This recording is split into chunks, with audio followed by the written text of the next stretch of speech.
Have you ever wondered what it would take for an entire country to just vanish? Not just a city, but a whole island nation, slipping right beneath the waves. Today, we're going to dig into that very idea, using Sri Lanka as our case study. I mean, seriously, what would actually happen if Sri Lanka, with all its incredible history, its culture, millions and millions of people, just sank? It sounds like something straight out of a Hollywood disaster movie, right? But is there any, and I mean any, scientific truth to it? Okay, so first, let's just lean into this wild scenario for a minute. We're not talking about water slowly rising over decades. Nope.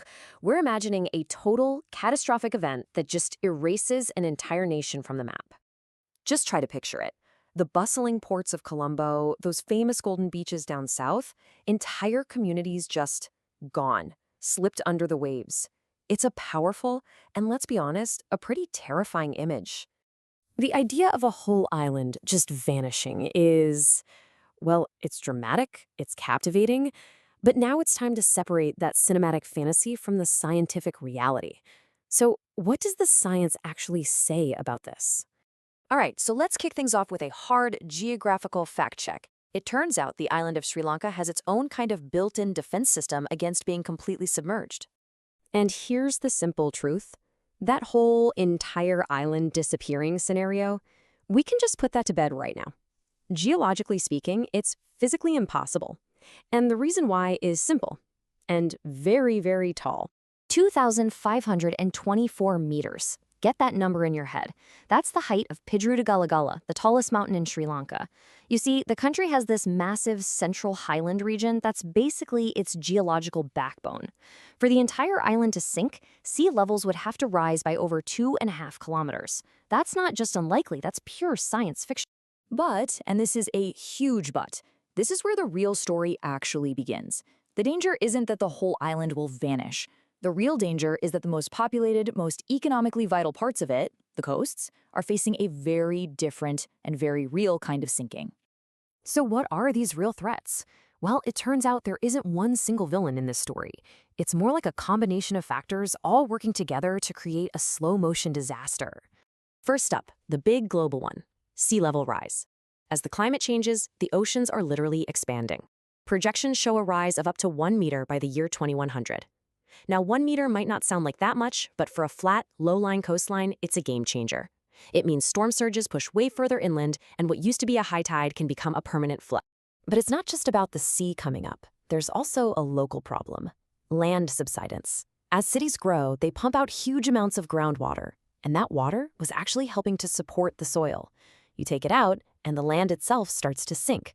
So you've got this double whammy: the ocean is rising and the land is sinking, squeezing those coastal communities from both sides. So when you put all these things together, you get this triple threat. The rising sea gives storms a higher launch pad. The sinking land lowers the natural defenses. And so when a big storm does hit, it pushes floodwaters deeper into communities than ever before. Each problem just makes the others worse. So what does this future actually look like? When you combine all these threats, you can start to map out a plausible and pretty sobering timeline. And this isn't a sudden event, right? The change happens in stages. By mid-century, living near the coast could just become a constant battle with water. This would probably lead to what are called retreat zones, basically planned relocations away from the most vulnerable spots. By 2100, the map of Sri Lanka will have physically changed. Some coastal land will be lost forever.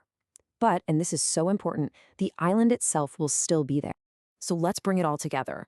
The sinking of Sri Lanka isn't the dramatic story we imagined at the start. It's something far more complex and, in a way, far more real.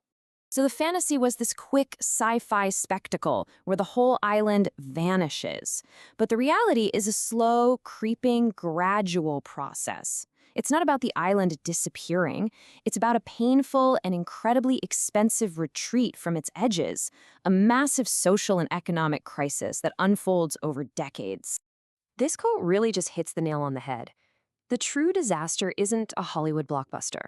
It's a generational crisis that's going to cost billions and displace entire communities, piece by piece.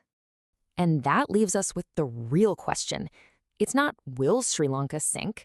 The question is, How does a nation manage this slow, relentless transformation? When a disaster doesn't arrive with a bang, but just creeps in, inch by inch, year by year, how do you fight back? Click the subscribe button and activate the bell to ensure you don't miss anything.